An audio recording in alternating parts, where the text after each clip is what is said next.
네, 19호 태풍 쏠릭이 제주를 강타한 뒤에 서해상으로 진입을 하고 있습니다. 당초 예상보다 일찍 방향을 좀 틀면서 충남이 아닌 호남에 상륙할 가능성이 커졌습니다. 네, 그럼 자세한 태풍 상황 김동혁 기상 전문 기자와 함께 알아보겠습니다. 어서 오십시오. 어서 오세요. 아침부터 좀 수고가 많네요. 예, 태풍 쏠릭이 제주를 지나면서 큰 피해를 남겼고 일단 보니까 정전도 일어나고 인명 피해 많이 발생했죠. 그렇습니다. 제주를 이제 태풍이 서쪽으로 해서 지나가면서 이제 관통을 하지는 않았지만은 가깝게 근접을 하면서 굉장히 큰 피해를 남겼습니다. 그래서 비바람이 좀 강하게 불었고요. 제주 한라산에는 970mm, 그러니까 거의 1000mm에 달하는 이 물폭탄이 쏟아졌고요. 제주 시내에서도 이제 280mm, 굉장히 많은 비가 쏟아졌습니다. 그밖에 한라산에서는 이제 초속 62m, 굉장히 강한 바람이 또 불게 됐습니다. 그래서 제주 전역에서 우리가 그 역대 가장 강한 태풍이 이제 매미였는데요. 매미가 제주시에 초속 60m의 강풍 기록을 남겼습니다. 제주시에? 맞습니다. 그래서 역대 1위고 이제 공식적인 기록이고 오늘 기록된 제주 한라산에서의 초속 62m는 비공식적인 기록이긴 합니다만 어쨌든 뭐 태풍 매미급에 맞먹는 그런 굉장히 강한 바람이 제주시를 덮쳤다 이렇게 볼 수 있겠고요.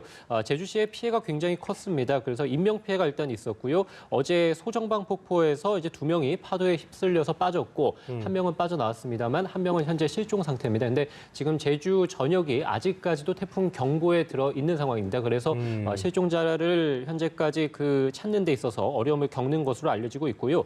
이 정전 피해는 9천여 가구, 거의 10,000 가구에 가깝게 정전 피해가 일어나게 됐었고 뭐 시설물 유실되는 피해도 91톤가량 있었고요. 야자수가 강한 비바람에 불어지면서 이 도로를 덮치는 그런 피해도 있었습니다. 또 교통 통제도 계속해서 곳곳에서 일어나고 있고요. 뭐 하늘길, 바닷길, 제주에서는 모두 다 막혀 있는 상황입니다.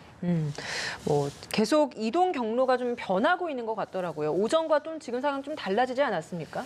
예, 당초 예상은 이 제주 서쪽 해상을 지나서 오늘 오후쯤에는 전남에 가깝게 지나갈 것으로 봤고 이후에 오늘 밤중에 충남에 상륙을 한 뒤에 계속해서 이제 충청 지역 그다음에 수도권을 관통해서 강원도를 빠져나갈 것으로 봤는데요. 지금 최신 예보를 본다면은 오늘 오후 6시에 전남 해안에 진입할 것으로 보입니다. 그러니까 조금 더 이제 태풍의 속도가 느려졌다라고 보시면 될 것 같습니다. 그러면서 이제 진로를 동쪽으로 조금 틀게 되겠는데요. 그래서 6시 무렵에 전남 해안에 진입을 하겠고 오늘 자정 무렵에 군산 앞바다에 들어갈 것으로 보입니다. 그래서 이후에 오늘 새벽쯤에는 호남 군산에 상륙을 하겠고요. 이후에 충남과 충북, 그다음에 강원도를 거쳐서 이제 동해상으로 빠져나갈 것으로 보입니다.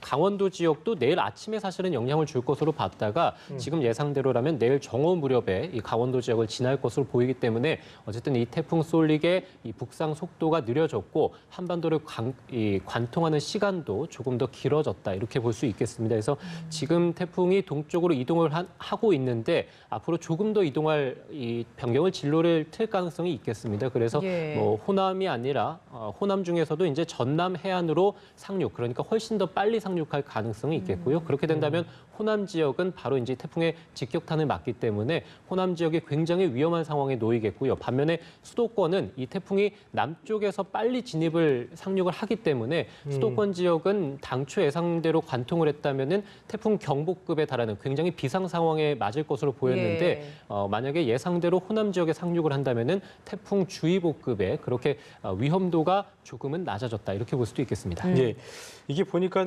육상을 딱 하는 그 지점, 그 지역이 제일 위험하잖아요. 그러니까 해상에 있다 육상으로 진입하는 그 지점이 지금 전남 지역이고 그렇게 된다면은 어쨌든 그렇게 된다면 위험한 지역들이 시간대별로 또 어떻게 되는지를 좀 저희가 자세히 살펴야겠고 유난히 좀 느린 이유도 좀 저희가 짚어볼 필요가 있을 것 같아요. 예, 먼저 이 태풍의 직접적인 영향을 받는 지역은 역시 뭐 예상한 대로 이제 진로를 변경을 하면서 호남 지역에 가장 직격탄을 맞을 것으로 보이고요. 그래서 제주를 지나서 바로 이제 호남 지역에서 당장 오후 늦게부터 본격적인 영향을 받겠습니다. 그래서 호남 지역은 오늘 오후부터 밤 사이에 굉장히 큰 비바람이 몰아칠 것으로 예상이 되고요.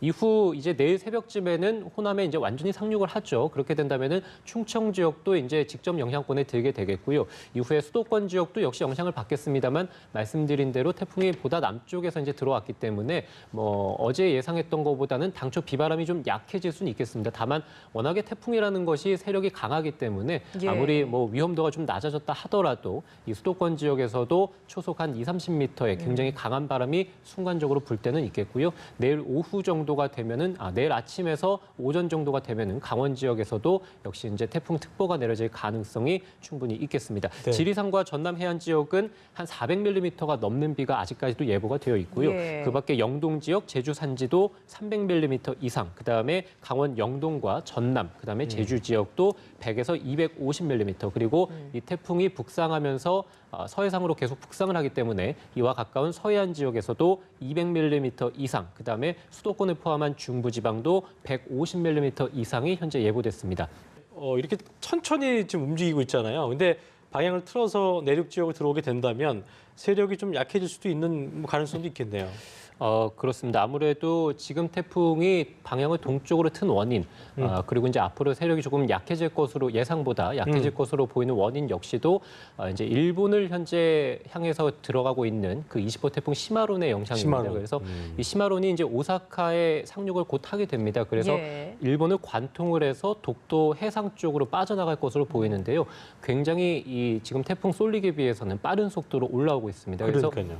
이 시마론이 일본 쪽으로 올라가게 된다는 것. 그러니까 우리가 일반적으로 이 태풍의 진로를 결정하는 것은 일본의 중심을 둔 북태평양 고기압, 그러니까 고온다습한 공기의 가장자리를 따라서 태풍이 이동을 하게 됩니다. 지금 태풍 쏠링 역시도 그 고온다습한 공기, 그러니까 한반도가 어제까지 굉장히 심한 폭염을 더웠죠. 겪었죠. 그것이 네. 이제 고온다습한 공기가 서쪽으로 이제 확장을 하면서 이 태풍도 계속 서쪽으로 이동이 됐었고, 이렇게 해서 진로가 변경이 되면서 이제 북상을 하게 됐던 것인데요. 예. 지금 일본을 관통할 것으로 보이는 시마론이 이 북태평양 고기압의 세력을 약화시킬 것으로 보입니다. 그래서 다시 또 동쪽으로 수축을 하는 과정을 겪게 되겠고요. 그에 따라서 이 태풍 쏠링 역시도 이 북태평양 고기압의 가장자리를 따라서 수축, 그러니까 동쪽으로 조금 진로를 트는 것이죠. 그래서 이 동쪽으로 진로를 빨리 튼다는 것은 결과적으로는 이 태풍의 세력도 약해질 수밖에 없는 것이고요.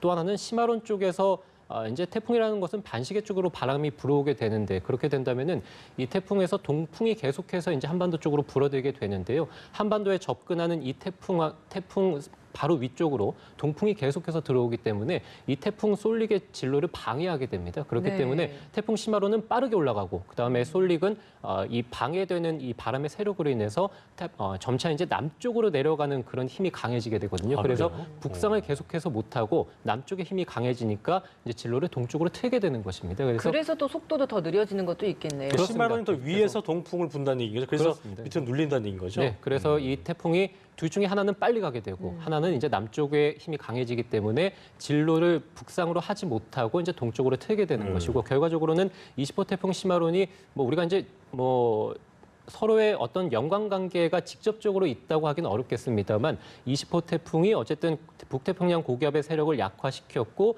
이에 따라서 이제 태풍 쏠릭이 보다 조금 동쪽으로 이동을 했다, 이렇게 이해를 하시면 될 것 같습니다. 그래서 그렇군요. 예상보다 빠르게 전북으로 들어갈 가능성도 있고, 또는 더 빠르게 이제 전남으로 상륙할 가능성도 아직까지는 남아 있습니다. 그렇군요. 저희가 근데 처음에 이번 태풍을 가지고 좀 걱정을 했던 게 속도가 느리기 때문에 내륙에서도 그 머무는 시간이 길어서 거기에서 많은 비와 바람을 동반시켜서 피해가 커질 것이다라고 얘기를 했는데, 그렇습니다. 그럼 속도가 느려져서 머무는 시간은 더 있지만 세력이 좀 줄어들어서 피해는 좀 우리 예상보다 좀 더 줄어들 것이다, 이렇게 보면 되는 겁니까? 네, 아까 말씀드린 대로 일단은 수도권 지역은 확실히 이제 태풍이 빨리 진입을 하게 된다면 네. 수도권은 태풍에서 이제 좀 멀어지게 되겠죠. 그래서 충청 지역까지 지나가면서 강원도까지 갈 때 이 수도권 지역에서도 강한 비바람이 불겠습니다만, 예. 역시 이제 말씀드린 대로 당초 예상했던 태풍 경보급보다는 태풍 주의보급의 어떤 비바람이 불 것으로 보이고요. 그렇지만 역시 이제 태풍의 세력은 워낙에 강하기 때문에 예. 이 수도권에서도 주의를 해주시는 게 당연하겠고요.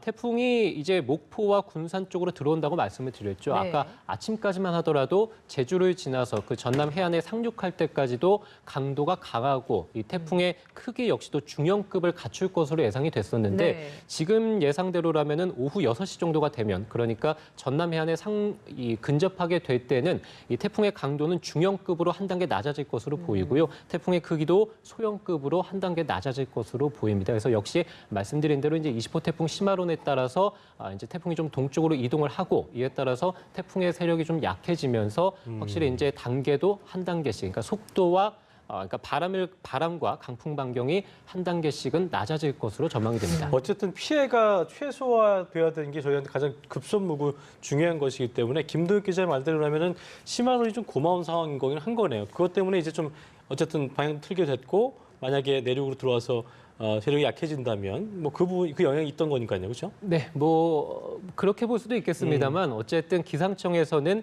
이 태풍이 한반도 전역에 태풍 경보나 또는 주의보급을 남길 수 있기 때문에 계속해서 예의주시해야 된다고 밝혔고요. 예. 이 수도권에서의 위험도가 조금 낮아졌다고 하지만 그 밖에 다른 지역에서 그쵸. 사실은 이 태풍에 따른 피해가 훨씬 더 특히 이제 호남 지역이나 충청 지역에 그렇죠. 해당이 되겠죠. 그래서 뭐 수도권보다는 이제 호남과 충청에서 만전을 좀 기해야 할 것으로 보입니다. 알겠습니다. 바람 속도도 좀 한 단계 좀 내려간다라고는 했는데 그래도 워낙 처음에 예상을 했던 게 강했기 때문에 그럼 이번에 예상되는 바람은 좀 어느 정도 피해가 저희가 예상을 해볼 수 있겠습니까? 뭐 지금 당장 호남과 충청 지역은 변함이 없습니다. 그래서 태풍이 들어가기 때문에 초속 뭐 20에서 40 제주와 비슷한 거예요? 거의 그렇게 보시면 될 것 예. 같고요.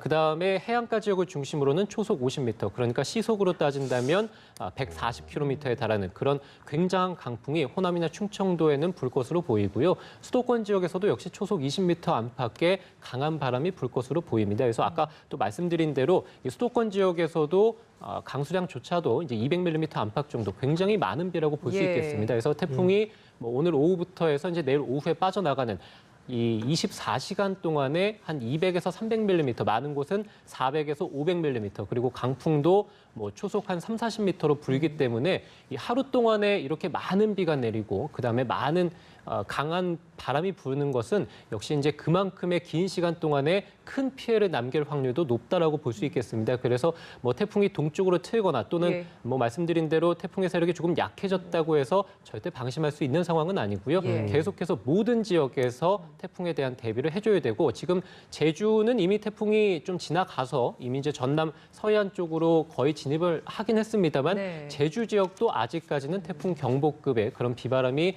불고 있고 한라산에서는 300mm가 넘는 비가 더 내릴 것으로 보이기 때문에 예. 제주 지역에서도 고비 시점이 지났다 하더라도 계속해서 대비가 필요합니다. 그럼 시청자분들 마지막으로 어떻게 대비를 해야 될지 좀 짚어주셔야 될 것 그렇죠. 같습니다. 전남 지역은 또 위험할 테니까요. 네, 뭐 당장 호남 지역 이제 태풍의 직접적인 영향을 받을 것이고요. 물론 태풍 주의보도 내려져 있고 충청도 조금 전에 이제 태풍 주의보가 오후의 시간에 내려졌습니다. 이후에 수도권 지역, 강원 지역 차례로 이제 태풍 경보나 또는 주의보가 내려질 것으로 보입니다. 예. 강풍 대비가 가장 시급합니다. 그래서 예. 가정집에서 뭐 유리창에 테이프를 붙인다거나 젖은 신문지를 붙이는 것 중요합니다. 하지만 보다 더 중요한 것은 창문 틀에 이격이 없어야 됩니다. 그래서 창문의 틀과 창문이 완전히 이제 테이프라든지 아니면은 기타 어떤 접착제로 고정을 좀 단단히 시켜서 예. 창문이 흔들리지 않도록 하는 게 중요하겠고요. 그다음에 밖으로 나가셨을 때 강풍이 워낙에 강하게 불기 때문에 떨어지는 물건이라든지 날아다니는 물건에 인명피해가 발생할 수 있습니다. 가급적이면은 오늘 오후부터 내일 오후까지는 야외 활동을 좀 자제해 주시는 게 역시 또 좋을 것 같고요. 이 뭐 300에서 한 500mm, 많은 곳은 뭐 550mm 이상도 굉장히 큰 폭우가 쏟아질 진짜 가능성이 많은 높기 거네요. 때문에 네, 산사태 위험도 굉장히 높습니다. 이 산사태 위험 지역에 계신 분들은 대피 지역도 미리 좀 살펴주시는 게 좋을 것 같고요. 차량 침수 피해도 크게 일어날 수 있습니다. 그래서 지하 주차장이라든지 하천변에 혹시 차량을 주차하셨다면 재빨리 그 고지대로 차량을 옮기시는 그래야겠네요. 게 좋을 것 같고요. 해안가에서는 굉장히 많은 바닷물이 이 해안도로를 덮칠 가능성, 그다음에 해안가의 그 저지대에서는 침수 피해도 우려되고 있습니다. 그래서 해안가 저지대 분들께서는 그 만조 시각에 반드시 해안가에 접근하는 것을 자제해 주셔야 되고요. 해안가에 이 여행 가신 분들조차도 만조 시각을 지금이라도 빨리 아셔서 해안가에 머무는 시간을 좀 줄이는 게 좋겠습니다. 알겠습니다. 지금까지 김동혁 기상 전문 기자와 함께 태풍 솔릭 전망해봤습니다. 오늘 말씀 고맙습니다. 고맙습니다.